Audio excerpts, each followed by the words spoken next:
Hello दोस्तों, नमस्कार। स्वागत है आप सभी लोगों का कंप्यूटर मास्टर चैनल की नई वीडियो में। आज हम बात करने वाले हैं उन लोगों के बारे में जो अभी कंप्यूटर सीख रहे हैं या सीख चुके हैं और कीबोर्ड के बारे में नॉलेज नहीं है, मतलब 0% भी नॉलेज नहीं है। तो ये वीडियो सिर्फ उन लोगों के लिए ही है। आज मैं आप लोगों को कीबोर्ड की A to Z जानकारी देने वाला हूँ, मतलब किस की का कहाँ यूज होता है। आप इस वीडियो को देखने के बाद अच्छे से समझ जाओगे। अगर आपने ये वीडियो बगैर स्किप किए एंड तक देखा तो मैं आपको 101% गारंटी देता हूँ कि आपको ये वीडियो देखने के बाद किसी दूसरी वीडियो देखने की ज़रूरत नहीं पड़ेगी और आप केवल एक वीडियो देखने से ही कीबोर्ड के हीरो बन जाओगे। मैं आपको सभी की के बारे में एक एक कर प्रैक्टिकल सहित समझाऊंगा। अगर ये वीडियो पसंद आए तो चैनल को सब्सक्राइब कर देना और वीडियो को तो लाइक आप कर ही दोगे।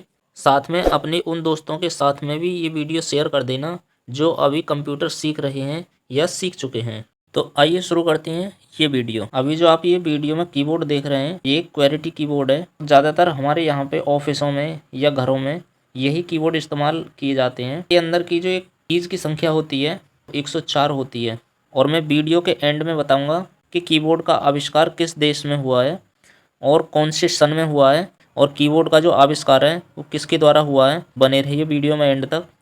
तो चलते हैं फिर से अपने टॉपिक पर। ये जो आप कीबोर्ड देख रहे हैं ये मैंने MS वर्ड के अंदर ओपन किया हुआ है और ये कीबोर्ड जो होते हैं मुख्य रूप से इन्हें 4 भागों में बांटा गया है। तो वो 4 भाग कौन कौन से हैं तो चलिए मैं बताता हूँ आपको। सबसे पहला जो भाग है जो इसको बांटा गया है, सबसे पहले भाग में जो सबसे टॉप पर आते हैं उन्हें बोलते हैं हम फंक्शन कीज़। जो सबसे टॉप पर ये कीज़ आती हैं इन्हें बोलते हैं फंक्शन कीज़। जो आप रेड कलर के अंदर देख रहे हैं ये F1 से लेके F12 तक इन्हें बोलते हैं फंक्शन कीज़। और इन फंक्शन कीज़ का अलग अलग यूज़ होता है तो इसके बारे में बाद में डिटेल में जानते हैं हम। तो बात करते हैं सेकंड नंबर की। जो सेकंड नंबर पे बांटा गया है, जो हमारी सेकंड नंबर पे जो कीज़ आती हैं अल्फ़ाबेट न्यूमेरिक की। अब इन्हें अल्फ़ाबेट न्यूमेरिक की क्यों बोलते हैं, क्योंकि इनमें A to Z अल्फ़ाबेट हैं और ऊपर ये इसमें 1 से लेके 0 नंबर होते हैं। इसे अल्फ़ाबेट न्यूमेरिक की बोला जाता है। तो हमारी थर्ड नंबर पे जो कीज़ आती हैं उन कीज़ को बोला जाता है कर्सर कंट्रोल कीज़। अब इसे कंट्रोल कर्सर की क्यों बोलते हैं, क्योंकि हमारे पीसी या लैपटॉप के अंदर जो कर्सर चलता है उस कर्सर को कंट्रोल करती है। उस कर्सर को हम इन कीज़ के द्वारा भी कंट्रोल कर सकते हैं। तो ये कीज़ कहाँ से कहाँ तक होती हैं अभी मैं आपको दिखाता हूँ। ये यहाँ से यहाँ तक की जो कीज़ होती हैं इससे हम अपना कर्सर कंट्रोल कर सकते हैं। अब जो फोर्थ नंबर पे जो कीज़ आती हैं उन्हें बोला जाता है न्यूमेरिक कीज़। अब इन्हें न्यूमेरिक कीज़ क्यों बोलते हैं, क्योंकि इनमें सिर्फ नंबर होते हैं इसलिए इन्हें न्यूमेरिक की बोला जाता है। और ये यहाँ से यहाँ तक की जो कीज़ होती हैं इन्हें न्यूमेरिक कीज़ बोला जाता है। अब मैं आपको फंक्शन की के बारे में थोड़ा डिटेल में बताने वाला हूँ कि किस की का कहाँ क्या यूज़ होता है। तो सबसे पहले बात करते हैं F1 की। ये जो आप कीबोर्ड में F1 की देख रहे हैं, यदि हम अपने कंप्यूटर या लैपटॉप में F1 की प्रेस करते हैं तो इससे हेल्प एंड सेंटर चालू हो जाता है। अब बात करते हैं F2 की। F2 से हम किसी भी फाइल को रीनेम कर सकते हैं। F3 किसी भी वेबसाइट को सर्च करने के काम आती है, तो इसका भी प्रैक्टिकल करके देखते हैं। F4 की से हम टैली में कंट्रा वाउचर में जा सकते हैं। इसके अलावा इस की का यूज कंप्यूटर या लैपटॉप को शट डाउन करने की भी काम आता है। बस अल्ट के साथ F4 प्रेस करना है और एंटर प्रेस कर देना है, शट डाउन हो जाएगा। इसके अलावा अगर हमने कोई प्रोग्राम ओपन किया है तो उस प्रोग्राम को बंद करने की भी काम आती है F4 की। तो बात करते हैं F5 की। F5 से हम कंप्यूटर को रिफ्रेश कर सकते हैं, वैसे माउस से भी रिफ्रेश करते हैं और F5 से भी हम कंप्यूटर या पीसी को रिफ्रेश कर सकते हैं। बात करते हैं F6 की। F6 का इस्तेमाल MS DOS में फाइल को सेव करने के लिए किया जाता है।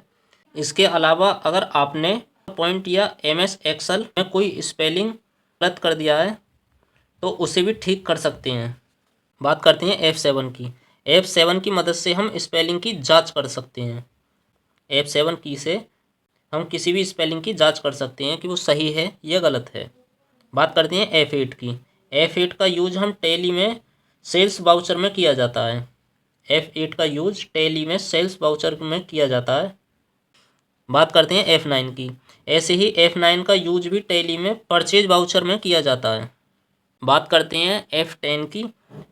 इसके इस्तेमाल से हम MS वर्ड में जो टैब होते हैं उन्हें एक्टिव कर सकते हैं इसके अलावा अगर हम शिफ्ट के साथ F10 की दबाने से हम माउस का राइट बटन यूज कर सकते हैं। बात करते हैं F11 की। F11 से हम वीडियो को फुल स्क्रीन कर सकते हैं। इसके अलावा MS पेंट में F11 दबाने से फुल स्क्रीन में आ जाएगा। बात करते हैं F12 की के बारे में। F12 की को प्रेस करने से MS की किसी भी फाइल को सेव करने के काम में आता है। जब हम कीबोर्ड के अंदर F12 प्रेस करते हैं तो इससे सेव एज का ऑप्शन ओपन हो जाता है, जिससे हम अपनी फाइल को सेव एज कर सकते हैं। अब बात करते हैं सिंबल की। कीबोर्ड के अंदर ये जो आपको कुछ सिंबल नज़र आ रहे होंगे, इन की के ऊपर ये जो सिंबल हैं, इन सिंबल का एक एक करके नाम जानने वाले हैं। सबसे पहले बात करते हैं ये जो आपको एक जिगजैग लाइन नज़र आ रही है इस वाली की पर, ये जो आपको जिगजैग लाइन नज़र आ रही है इसे बोला जाता है टिल्डे। इसे टिल्डे सिंबल बोला जाता है। और इसी की के नीचे ये जो सिंबल बना हुआ है इसे बोला जाता है हलंत का सिंबल। इसे हलंत बोला जाता है, ये हलंत का सिंबल है। की की राइट हैंड साइड में ये जो आपको सिंबल नज़र आ रहा है, इस सिंबल को बोला जाता है संबोधन। इसे संबोधन या एक्सक्लेमेटरी का सिंबल भी बोलते हैं। इसी की साइड में @, इसकी साइड में हैज़, इसकी साइड में डॉलर, और इसी की साइड में परसेंटेज का सिंबल, इसकी साइड में घात का सिंबल, और ये साइड में एंड का सिंबल, और इसकी साइड में है स्टार का सिंबल, इसकी साइड में छोटा ब्रैकेट ओपन, इसकी साइड में छोटा ब्रैकेट क्लोज, इसकी साइड में नीचे वाला माइनस का सिंबल, और इसी में ऊपर वाला हाइफिनेशन, इसके साइड वाला है बराबर का, और इसी में ऊपर वाला प्लस का सिंबल। इसके अलावा और भी सिंबल जान लेते हैं। इस की में ये जो ऊपर वाला सिंबल जो है उसे मजला ब्रैकेट ओपन, इसी के नीचे बड़ा ब्रैकेट है ओपन, इसकी साइड में ऊपर वाला मजला ब्रैकेट क्लोज, के नीचे वाला बड़ा ब्रैकेट क्लोज, और इसकी साइड वाली की में नीचे वाला स्लैश और ऊपर वाला फुल स्टॉप। इसके नीचे वाली जो की है उसमें नीचे सेमी कॉलम है और उसके ऊपर वाला कॉलम है, और इसकी साइड वाली जो की है इसमें नीचे वाली जो सिंबल बना हुआ है ये सिंगल कॉमा है, ऊपर वाला डबल कॉमा है। इसके नीचे वाली जो की है इसमें जो ऊपर वाला सिंबल बना हुआ है ये क्वेश्चन मार्क का सिंबल है, और नीचे वाला सिंबल फॉरवर्ड स्लैश का है। अब बात करते हैं अगली की के बारे में। ये जो की आप देख रहे हैं इसमें ऊपर वाला सिंबल है, इसे हम हिंदी में छोटे का सिंबल बोलते हैं, और अंग्रेजी में लेस देन भी बोलते हैं। इसी की में नीचे वाला कॉमा का सिंबल है, इसके साइड में ऊपर वाला बड़े का सिंबल है, और अंग्रेजी में इसे ग्रेटर देन बोलते हैं, और नीचे वाला डॉट का सिंबल है। अभी आप सिंबल के बारे में अच्छे से जान गए होंगे। मैंने आपको एक एक करके सभी सिंबल की जानकारी दी। अब बात करते हैं कि ये जो ऊपर वाले सिंबल हैं इन्हें बनाना कैसे है। तो मैं आपको बता दूं कि इन्हें बनाने में कुछ भी नहीं है, बस आपको शिफ्ट का बटन दबाना है, और आप जो भी सिंबल बनाना चाहते हो आपको उस सिंबल का बटन दबाना है, और वो सिंबल आसानी से बन जाएगा। तो मैं आपको बता दूं कि अगर आप बगैर शिफ्ट के कोई सिंबल बनाते हो तो नीचे वाले सिंबल बनेंगे, और शिफ्ट के साथ बनाते हो तो ऊपर वाले सिंबल बनेंगे। करते हैं टैब की के बारे में। अगर आपको किन्हीं दो शब्दों के बीच में ज़्यादा स्पेस की ज़रूरत होती है तब हम टैब की का यूज़ करते हैं। मैं आपको करके दिखाता हूँ। तो अभी जानते हैं नेक्स्ट टॉपिक के बारे में। अगली की है कैप्स लॉक। कैप्स लॉक की का क्या यूज होता है? इस की का यूज हम तब करते हैं जब हमें तो सारे अल्फ़ाबेट कैपिटल लेटर में टाइप करने होते हैं, तब कैप्स लॉक का यूज किया जाता है। तो ये भी प्रैक्टिकल करके देखते हैं। अब बात करते हैं शिफ्ट की के बारे में। इसका यूज हम तब करते हैं जब हमको अल्फ़ाबेट का पहला लेटर कैपिटल में लिखना हो। इसे कुछ इस तरह से यूज करते हैं। मान लो हमको कोई पहला लेटर कैपिटल लेटर में लिखना है तो पहले शिफ्ट बटन प्रेस करके रखना है और वो अल्फ़ाबेट लिखना है। फिर शिफ्ट बटन छोड़ देना है और बाकी अल्फ़ाबेट लिखने हैं। तो इससे क्या होगा कि पहला जो अल्फ़ाबेट होगा वो कैपिटल लेटर में आएगा और बाकी स्मॉल लेटर में आएंगे। अब बात कर कंट्रोल की के बारे में। कंट्रोल की के साथ अलग अलग की से अलग अलग शॉर्टकट बने हुए हैं। अब बात करते हैं विंडो की के बारे में। विंडोज़ की को प्रेस करने से कंप्यूटर या लैपटॉप में स्टार्ट बटन चालू हो जाता है। अगला आता है अल्ट की। साथ में कई की के साथ कॉम्बिनेशन करके बहुत सारे शॉर्टकट बने हुए हैं। जैसे अल्ट प्लस F4 से हम लैपटॉप या पीसी शट डाउन कर सकते हैं। तो अगला है स्पेस की। इससे हम किन्हीं दो वाक्यों के बीच में स्पेस बनाते हैं। अब बात करते हैं एंटर की के बारे में। अगर हम किसी सॉफ्टवेयर में काम करते हैं और हमें अगर एक लाइन टाइप कर दी है तब एंटर बटन प्रेस करना है, अगली लाइन आ जाएगी और वहाँ से फिर से हम टाइपिंग चालू कर सकते हैं कुछ इस तरीके से। इसके अलावा एक बटन और मिलता है बैक स्पेस का। इसे हम जो भी डिलीट करना है ये पीछे से डिलीट करना शुरू कर देता है, जैसा कि आप स्क्रीन पर देख रहे हैं। अगली की है राइट बटन क्लिक। इसे प्रेस करने से हमें माउस के राइट क्लिक के सारे सारे ऑप्शन देखने के लिए मिल जाते हैं। इसका यूज माउस खराब होने पर भी किया जा सकता है। और मैं उम्मीद करता हूँ कि ये आप अच्छे से समझ गए होंगे और ये वीडियो देखने के बाद आपको शायद दूसरी वीडियो देखने की ज़रूरत ना पड़े। तो अभी मैंने आपको समझाया था सिंबलों के बारे में। उसके बाद फिर मैंने समझाया था आपको कि एंटर बटन से क्या होता है, शिफ्ट की से क्या होता है और बैक की से क्या होता है, अल्ट की से क्या होता है, शिफ्ट की के बारे में। तो मैंने आपको ये चीज़ें समझाई थी। अब बढ़ते हैं आगे। आपको जो ये कीज़ यहाँ पे दिखाई दे रही होंगी इन्हें बोला जाता है कर्सर कंट्रोल कीज़। ये जो आपको कीज़ दिखाई दे रही हैं और ये 3 की ऊपर हैं, इनके बारे में भी बताऊँ। इधर जो आपको ये कीज़ नज़र आ रही हैं इन्हें बोला जाता है न्यूमेरिक की। इनको भी समझाऊंगा। तो सबसे पहले इन की बात करते हैं हम कि इन की का क्या यूज़ होता है। मैंने अपने लैपटॉप में भी स्क्रीन रिकॉर्डिंग चालू कर ली है और साथ के साथ यहाँ पे भी मैं आपको समझाता रहूँगा। तो बात करते हैं एंटर की। एंटर की आपको यहाँ पे 2 नज़र आ रही होंगी। एक एंटर की ये है और एक एंटर की ये है। दोनों का काम सेम है। इस एंटर की का और इस एंटर की का दोनों का काम सेम है। तो एंटर की से होता क्या है, जब हमें कंप्यूटर में कोई भी काम करना हो या कोई फोल्डर ओपन करना हो तो ये उसके काम आता है। इसके अलावा यदि किसी सॉफ्टवेयर में काम कर रहे हैं तो इसके एक लाइन से दूसरी लाइन में जाने की भी काम आता है। तो इसे करके दिखाता हूँ अभी मैं आपको किसे कैसे यूज करते हैं। आपको एंट्री करके दिखाता हूँ। अभी हम बराबर से कीज़ दबा रहे हैं लेकिन यहाँ पे कुछ भी शो नहीं हो रहा है। तो ये शो क्यों नहीं हो रहा है, इसका एक कारण है कि ये नम लॉक है। नम लॉक अभी ये नम लॉक चालू नहीं है तो इसे चालू करना पड़ेगा। तो इसे एक बार प्रेस करते हैं और यहाँ पे आप देख सकते हैं इंडिकेटर लाइट जल चुकी है। ये ऑफ हो चुका है, अब ये ऑन हो चुका है। ऑफ में लाइट बंद हो जाती है, ऑन में लाइट जल जाती है। अब ये लाइट जल चुकी है। अब हम कोई एंट्री करते हैं तो अब एंट्री इसमें शो हो जाएगी। कुछ भी जैसे कि एंट्री कर रहे हैं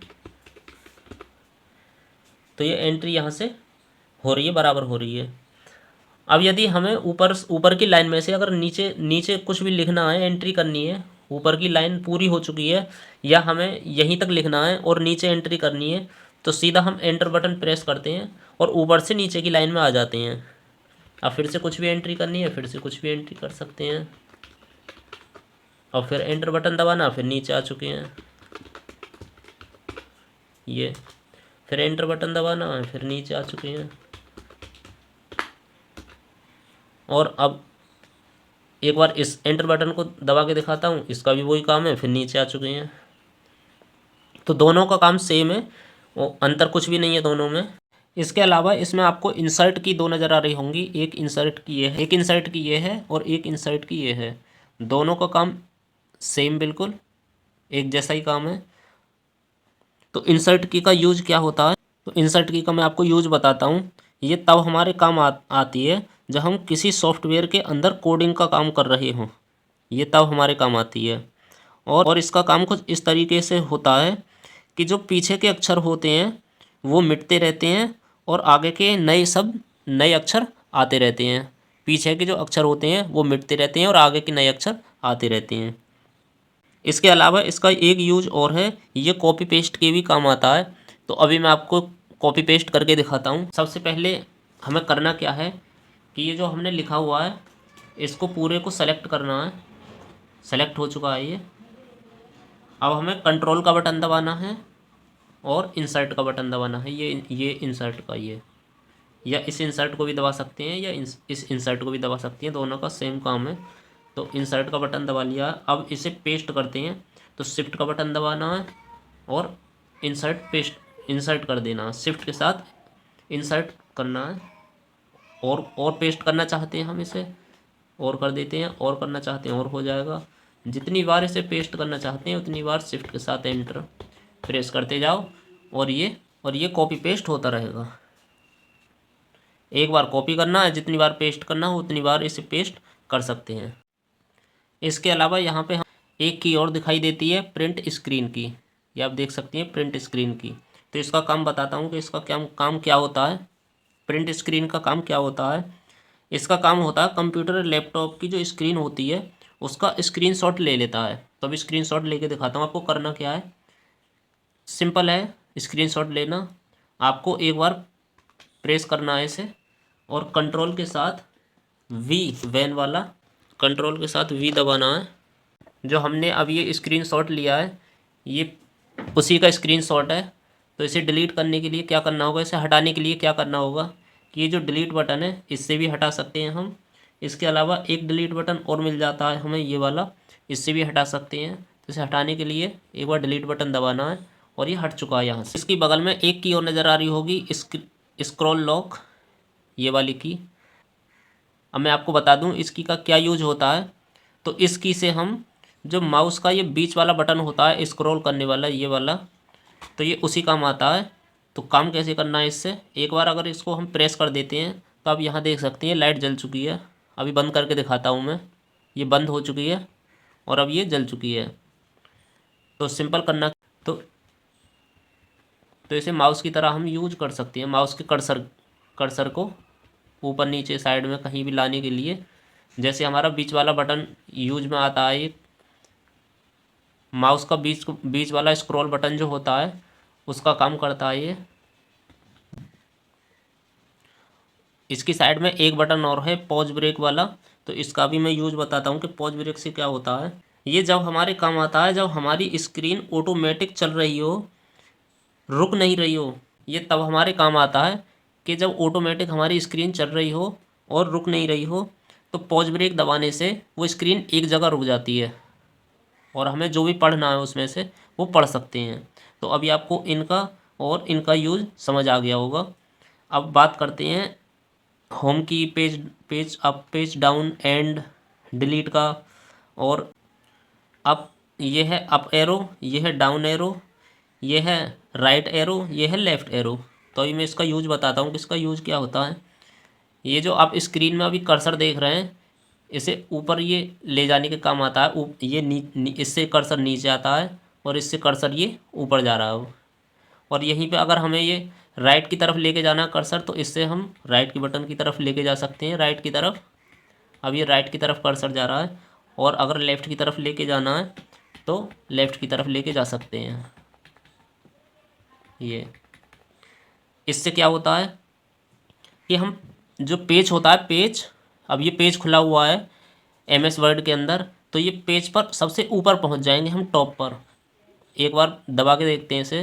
अब पेज के सबसे ऊपर आ चुके हैं और ये पेज में सबसे नीचे पहुंच चुके हैं। ये पेज डाउन है, ये पेज अप है, ये पेज डाउन, ये पेज अप। अब बात करते हैं इसकी कि एंड क्या है और ये होम क्या है। अभी ये हमारा कर्सर बीच में है, तो यदि हमें होम पर जाना है, सबसे शुरू में जाना है हमें, तो एक बार होम का बटन दबाते हैं तो सबसे शुरू में पहुंच जाते हैं। और मान लीजिए हमें एंड में जाना है तो एक बार ये दबाते हैं और एंड में हम आ चुके हैं। अब ये शुरू में पहुंच गए होम दबाने से और ये एंड में आ चुके हैं। समझ में आ गया होगा आपके, कुछ भी नहीं है, बस थोड़ी सी दिमाग लगाने की ज़रूरत है। बाकी इसमें समझने के लिए इतना कुछ नहीं है, आप आसानी से समझ जाओगे। तो आपको यहाँ तक ये क्लियर हो गया होगा। अब बात करते हैं इनकी, इनका क्या यूज होता है। जैसे यहाँ पे ये एरो बने हुए हैं, ये लेफ़्ट एरो है, ये राइट एरो है, ये डाउन एरो है, ये अप एरो है। ऐसे ही यहाँ पे ये एरो बने हुए हैं, ये राइट एरो, ये राइट एरो, ये लेफ़्ट एरो, ये अप एरो, ये डाउन एरो। ठीक, ये है पेज डाउन का, पेज अप का, ये एंड का, ये होम का। इनका भी सेम यही काम है, यहाँ से भी यूज कर सकते हैं और यहाँ से भी यूज कर सकते हैं। अब इसे यूज कैसे कर सकते हैं कि जब हमारा ये नम लॉक यदि ऑफ है तो हम डाउन एरो और अप एरो का भी यूज कर सकते हैं, पेज डाउन पेज अप का भी यूज कर सकते हैं, एंड का भी यूज कर सकते हैं और होम का भी यूज कर सकते हैं। यदि हमारा नम लॉक ऑन है, ये लाइट जल चुकी है, तो ये यूज नहीं होंगे। इनसे केवल हम जो ये 1 2 3 ये जो लिखे हुए हैं, केवल ये यूज होंगे। तो सिंपल समझ में आ गया होगा। अब ये यहाँ पे एक सिंबल बना हुआ है फॉरवर्ड स्लैश, भाग, इसे भाग का सिंबल भी बोलते हैं। इसका काम होता है कंप्यूटर में भाग देने का। इसकी बगल में है ये स्टार का, इसका काम होता है गुणा करने का। ये माइनस का है, ये प्लस का है, ये एंटर है, ये डिलीट का बटन है। हम यहाँ से अगर कुछ डिलीट करना चाहें तो यहाँ से डिलीट कर सकते हैं। तो अभी ये डिलीट नहीं होगा क्योंकि इसके ऊपर ये पॉइंट बना हुआ है, तो ये पॉइंट ही लिख रहे हैं इस पर, ये पॉइंट की एंट्री हो रही है। यदि हमें यहाँ से ये डिलीट करना है तो सबसे पहले नम लॉक हटाना पड़ेगा, उसके बाद हम इसे डिलीट कर सकते हैं। अभी आप देख सकते हैं कि डिलीट होना चालू हो गया है और ये डिलीट कर रहा है। अब ये डिलीट कुछ इस तरीके से करता है कि जब हम डिलीट करते हैं कुछ भी चीज़ तो ये राइट साइड की डिलीट करता है। ये राइट साइड के जितने भी हमने एंट्री करी है ये सब डिलीट हो चुकी है और अब ये काम नहीं कर रहा है। अब ये काम क्यों नहीं कर रहा है? क्योंकि ये सिर्फ राइट साइड से ही डिलीट करता है और यदि हम बैक वाला दबाते हैं तो ये लेफ़्ट साइड की जितनी भी एंट्री होती है ये उसको डिलीट करता है। तो आपको करके दिखाता हूँ मैं। ये आप देख सकते हैं, बैक दबाने से ये राइट से लेफ़्ट की तरफ जाता है और डिलीट दबाने से लेफ़्ट से राइट की तरफ की जो एंट्रीज़ होती हैं ये उन्हें डिलीट करता है। तो अभी आप अच्छे से समझ गए होंगे। अगर आपको ये वीडियो अच्छा लगा हो तो प्लीज़ चैनल को सब्सक्राइब करें, वीडियो को लाइक करें, ज़्यादा से ज़्यादा शेयर करें ऐसी इंफॉर्मेटिव वीडियो देखने के लिए। जैसा कि मैंने आपसे वीडियो के स्टार्टिंग में बोला था कि मैं वीडियो के एंड में बताऊंगा कि कीबोर्ड का आविष्कार किसने किया है, तो चलिए जान लेते हैं। कीबोर्ड का आविष्कार सन 1868 ईस्वी में अमेरिका के रहने वाले क्रिस्टोफर लेथम सोलेस द्वारा किया गया है। इन्होंने कीबोर्ड और टाइपराइटर दोनों का आविष्कार किया है।